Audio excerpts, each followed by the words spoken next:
कल शाम ऑफिस से आकर हर्ष ने सूचना दी कि उसका ट्रांसफ़र दिल्ली से चंडीगढ़ कर दिया गया है। ये खबर सुनने के बाद से तान्या के आंसू रोके नहीं रुक रहे हैं। उसने रो रो कर अपना हाल बुरा कर लिया है। हर्ष, मैं अकेले कैसे सब कुछ मैनेज कर पाऊंगी यहाँ? क्षितिज और सौम्या भी इतने बड़े नहीं हैं कि मेरी मदद कर पाएं। अब घर बाहर बच्चों की पढ़ाई सब कुछ अकेले मैं कैसे कर पाऊंगी? यही सोच सोच कर मेरा दिल बैठा जा रहा है, तान्या बोली। तान्या के मुंह से ऐसी बातें सुनकर हर्ष का मन और परेशान होने लगा। फिर बोला, देखो तान्या, हिम्मत तो तुम्हें करनी ही पड़ेगी। क्या करूं, जब कंपनी भेज रही है तो जाना तो पड़ेगा ही। प्राइवेट नौकरी है, ज्यादा नानुकुर की तो नोटिस भी थमा सकती है हाथ में, और फिर भेज रही है तो सैलरी भी तो बढ़ा रही है। आखिर हमारा भी तो फायदा हो रहा है जाने में। सैलरी बढ़ जाएगी तो घर का लोन चुकाने में थोड़ी आसानी हो जाएगी। थोड़ी देर चुप रहने के बाद तान्या का तनाव थोड़ा और कम करने के लिए हर्ष फिर बोला, देखो तान्या, महीने का राशन मैं खरीद कर रख ही जाऊंगा। सब्जी वाले रोज घर के सामने से जाते हैं, उनसे ले लिया करना। अगर वक्त बे वक्त कोई और ज़रूरत पड़ती है तो आसपास के लोग हैं ही। इतना रिश्ता तो हमने बना रखा ही है हर एक से कि एक फ़ोन करने पर कोई भी आ खड़ा होगा। मगर हर्ष के समझाने का तान्या पर सकारात्मक प्रभाव नहीं पड़ रहा था। दरअसल 10 सालों के वैवाहिक जीवन में ये पहला अवसर आया था जब तान्या को हर्ष से अलग रहने की ज़रूरत आ पड़ी थी। पहले तो तान्या ने भी साथ ही चंडीगढ़ चलने की बात कही, पर दिल्ली से चंडीगढ़ जाने का मतलब बच्चों का नए स्कूल में एडमिशन कराना, नई यूनिफॉर्म खरीदना, वहाँ किराए का घर लेकर रहना और फिर उसका किराया देना, और यहाँ लोन की किस्त चुकानी किसी भी तरह से संभव नहीं होगा। फिर इस बात की भी तो कोई गारंटी नहीं थी कि वहाँ सारी व्यवस्था कर लेने के बाद 10 से 12 साल वहीं रहेंगे। क्या पता अगले ही साल फिर कंपनी दिल्ली वापस बुला ले, तो कब तक बच्चों को लेकर ऐसे फिरते रहेंगे? इसलिए हर्ष ने तान्या को समझाते हुए कहा कि उसका अकेले जाना ही उचित होगा। हर्ष को अगले ही सोमवार को चंडीगढ़ ऑफिस ज्वाइन करना था, इसलिए वह बुझे मन से जाने की तैयारी करने लगा। हर्ष भी पहली बार अकेला रहने जा रहा था, इसलिए मन ही मन घबराहट उसे भी बहुत हो रही थी। बचपन से आज तक अपने हाथ से एक गिलास पानी तक लेकर नहीं पिया था उसने। पहले माँ और बहनें, और फिर शादी के बाद तान्या उसके सारे काम कर दिया करती थी। हर्ष मन ही मन सोचकर परेशान हो रहा था कि कैसे वह अपने कपड़े धोएगा, बेडशीट बदलेगा, कमरे की सफाई करेगा। खाना नाश्ता तो बाहर कर लेगा या टिफिन लगवा लेगा, पर कभी चाय पीने का मन हुआ या बीच में भूख लगी तो क्या करेगा? मगर तान्या और बच्चों की चिंता में वह अपनी परेशानी के बारे में कोई चर्चा नहीं कर पा रहा था, और न ही तान्या का ध्यान इस पर जा रहा था कि उसका पति उसके बिना अकेले कैसे रह पाएगा। इतवार की सुबह से ही हर्ष की व्यस्तता बढ़ी हुई थी। अपने सामान की पैकिंग के साथ साथ वह इस बात का भी ख्याल रख रहा था कि उसके जाने के बाद घर में किसी चीज़ की कमी न रह जाए, जिसके लिए तान्या को बच्चों को लेकर बाजार के चक्कर लगाने पड़े। राशन, सब्जी, फल, मिठाई आदि एक एक चीज़ वह घर में लाकर रखता जा रहा था। शाम होते होते तान्या का उतरा चेहरा देखकर उसका दिल यह सोचकर घबराने लगा कि कहीं उसके जाने के बाद तान्या की तबीयत न खराब हो जाए। तान्या, कुछ दिनों के लिए मम्मी को आने के लिए कहूँ क्या? तुम्हें देखकर मुझे चिंता हो रही है कि तुम अकेले रह पाओगी या नहीं। हर्ष, सोच तो मैं भी रही थी कि मम्मी जी आ जाती, कुछ दिनों के लिए मेरे पास तो ठीक रहता, पर वहाँ भी तो रिंकी और पापा जी को परेशानी होगी उनके बिना। यही सोचकर मैंने कुछ कहा नहीं। हाँ, वह तो है, फिर भी एक बार बात करके देखता हूँ। मम्मी से कहता हूँ कि 4 से 5 दिनों के लिए आ जाएं। फिर शनिवार को मैं आ ही जाऊंगा। आगे की आगे देखेंगे। हर्ष ने अपनी माँ से बात की तो बेटे बहू की समस्या सुनकर विचलित हो गईं। बोलीं कि वे यहाँ की व्यवस्था समझाकर कल ही दिल्ली आ जाएंगी। रिंकी और उसके पापा मिलकर 1 सप्ताह गुजार लेंगे किसी तरह से। मम्मी जी आ जाएंगी। ये सुन तान्या ने राहत की सांस ली, और फिर उसने हर्ष की बची तैयारी कराकर नम आंखों से दूसरे दिन उसे चंडीगढ़ के लिए विदा किया। बात नौकरी और जीवनयापन की थी, इसलिए न आने का कोई विकल्प नहीं था हर्ष के पास। पर सही माने में मन ही मन वह बहुत परेशान था। एक तरफ तान्या और बच्चों की चिंता, तो दूसरी तरफ अपने बारे में सोच सोच कर परेशान हो रहा था कि बिना तान्या के कैसे रहेगा। सप्ताह तक तो कंपनी के गेस्ट हाउस में रहना था, तब तक तो खैर कोई समस्या नहीं होनी थी। पर इसी 1 सप्ताह में उसे अपने लिए किराए का घर लेकर रहने की पूरी व्यवस्था करनी होगी। दसियों झंझट होने थे उसमें। घर खोजो, काम वाली खोजो, समय पर कपड़े धोकर प्रेस करने को दो। तान्या के होते ये सब काम इतने कठिन होते हैं, उसे कभी एहसास ही नहीं हुआ था। अपने घर में तो आज तक उसने कभी काम वाली से बात तक नहीं की थी। अब कैसे उससे बात करेगा? कौन से कपड़े गंदे हैं और कौन से साफ, इसका फर्क तक आज तक नहीं कर पाया था वह। अब ये सारी चीजें खुद करनी पड़ेंगी, ये सोचकर पसीना छूट रहा था।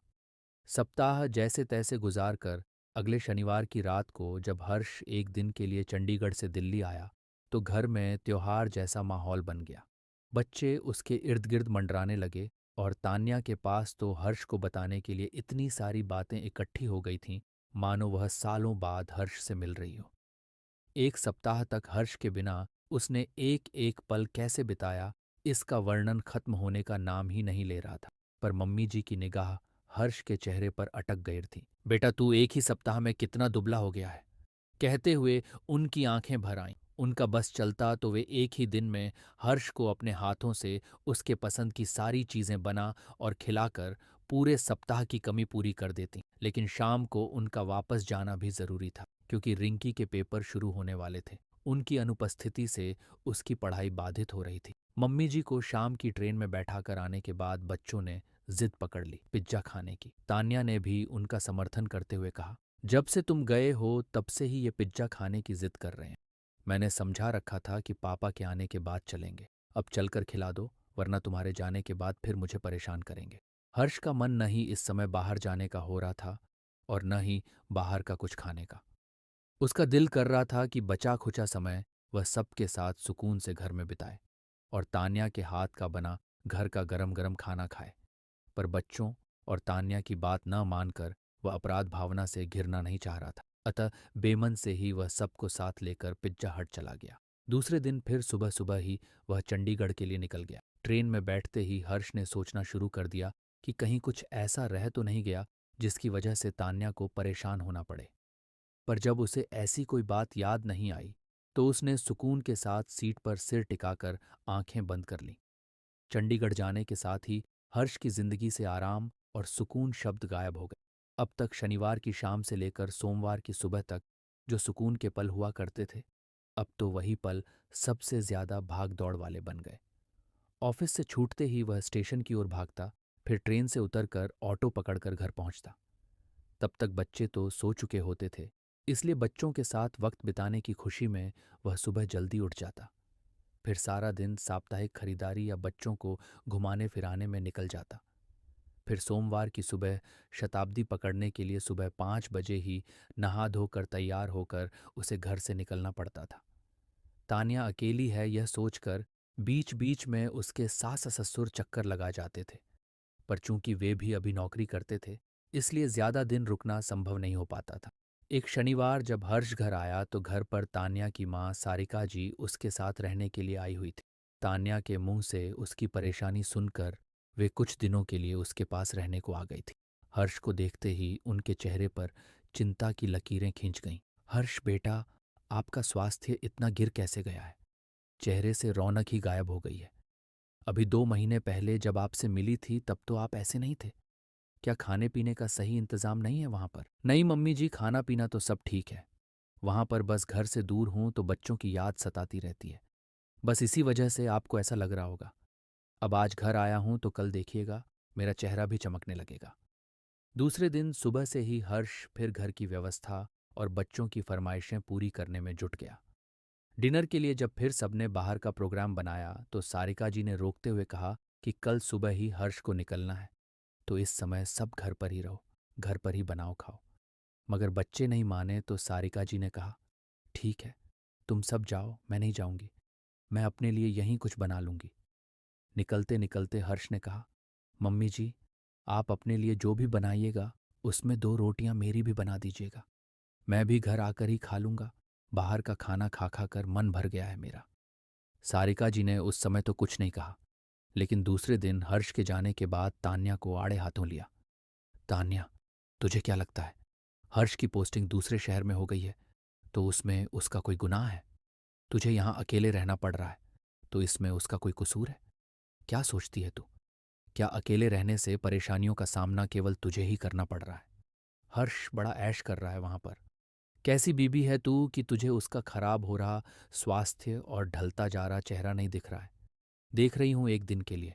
इतनी दूर से बेचारा भागा भागा बीवी बच्चों के पास रहने के लिए आया और सारा दिन तुम लोगों की ज़रूरतें और फरमाइशें पूरी करने में लगा रहा। एक पल भी चैन से नहीं बैठ पाया। क्या उसके शरीर को आराम की ज़रूरत नहीं है? पर माँ, मैंने ऐसा क्या कर दिया जो आप इतना नाराज़ हो रही हैं मुझ पर? आपको ऐसा क्यों लगने लगा कि मुझे हर्ष की चिंता नहीं है? ऐसा क्या देख लिया आपने जो मुझे इतना डांट रही हैं? देख तान्या, जब से हर्ष चंडीगढ़ गया है तब से मैं तेरे मुंह से बस यही सुनती आ रही हूं कि मैं अकेले कैसे रह रही हूं। ये मैं ही जानती हूं। मुझे कितनी परेशानियों का सामना करना पड़ रहा है कि क्या बताऊं। ये बात तू अपने मायके ससुराल के एक एक इंसान को बता चुकी है। अकेले रहने की वजह से तुझे कितनी तरह की परेशानियां हो रही हैं। पर एक बार भी मैंने तुम्हें हर्ष की चिंता करते नहीं सुना। एक बार भी मैंने तेरे मुंह से यह नहीं सुना कि हर्ष वहां क्या खाता होगा। पता नहीं मनपसंद खाना मिलता भी होगा उसे या नहीं। उसके कपड़े कैसे धुलते और प्रेस होते होंगे। शाम को थकाहारा घर आता होगा तो एक कप चाय की ज़रूरत होती होगी तो क्या करता होगा। बेचारा एक दिन के लिए घर आता है और उस एक दिन भी तू उसे एक पल भी आराम से बैठने नहीं देती। सारा दिन किसी न किसी काम के लिए दौड़ाए रहती है उसे। क्या इतनी पढ़ी लिखी होने के बावजूद तू हर्ष के बिना घर गृहस्थी के अपने छोटे बड़े काम नहीं कर सकती? माँ, मैं कर तो लेती पर आप तो देख ही रही हैं कि क्षितिज और सौम्या इतने छोटे हैं कि इन्हें लेकर बाजार जाना खतरे से खाली नहीं है। और बाहर खाना और घूमना घुमाना तो बच्चों की फरमाइश पर करना पड़ता है। मैं थोड़े ही कहती हूँ जाने को, तान्या ने रुआं से होते हुए कहा। इस पर सारिका जी ने उसे समझाते हुए कहा, देखो बेटा, मैं समझ रही हूं कि हर्ष के जाने की वजह से तुझे परेशानियों का सामना करना पड़ रहा है। पर तू केवल अपनी ही परेशानियों के बारे में क्यों सोचती रहती है? क्या यह खुदगर्जी नहीं है तेरी? मेरी नज़र में तो तुझसे ज्यादा परेशानी हर्ष को उठानी पड़ रही है। तुझसे तो केवल हर्ष दूर गया है, पर हर्ष से तो घर, बीवी बच्चे, घर का खाना, घर का सुकून सब कुछ छिन गया है। एक दिन के लिए आता भी है तो तुम सबके लिए ऐसे परेशान होता है जैसे कोई गुनाह करके लौटा है। तू पढ़ी लिखी और समझदार है। तुझे चाहिए कि बच्चों को स्कूल भेजने के बाद बाजार जाकर सारा सामान लाकर रख ले, ताकि कम से कम रविवार को तो दिन भर हर्ष आराम से रह सके। और तुझे शुरू से पता है कि हर्ष को तेरे हाथ का बना खाना ही पसंद है। बाहर के खाने से वह कतराता है। फिर भी तू रविवार को भी उसे बजाय अपने हाथों से बनाकर खिलाने के बाहर ले जाती है। बच्चों को पिज्जा बर्गर खाना हो तो तू ही ले जाकर खिला आया कर। माँ की बात सुनकर तान्या को एहसास हुआ कि सचमुच वह बहुत बड़ी गलती कर रही थी कि हर्ष के जाने से समस्या केवल उसे हो रही है। हर्ष की परेशानियों के बारे में न सोचकर वह इतनी खुदगर्ज कैसे बन गई, उसे खुद ही समझ में नहीं आ रहा था। अगले शुक्रवार को बच्चों को स्कूल भेजकर घर के सारे छोटे बड़े कामों की लिस्ट बनाकर तान्या घर से निकल गई। उसने तय कर लिया था कि अब आगे से हर्ष के आने पर उसे किसी काम के लिए बाहर नहीं भेजेगी, बल्कि अब पूरा रविवार वे सब हर्ष के साथ घर पर ही बिताएंगे, ताकि उसे शारीरिक और मानसिक दोनों तरह से आराम मिल सके। बाजार की तरफ जाते समय अचानक तान्या की नज़र सड़क के किनारे छोले चावल के ठेले के पास खड़े एक युवक पर पड़ी, जो जल्दी जल्दी छोले चावल खा रहा था। उसे देखते ही न जाने क्यों तान्या की आंखों से आंसू गिरने लगे। वह सोचने लगी कि हर्ष भी तो आखिर भूख लगने पर ऐसे ही जहां कहीं भी जो कुछ भी मिल जाता होगा खाकर अपना पेट भर लेता होगा।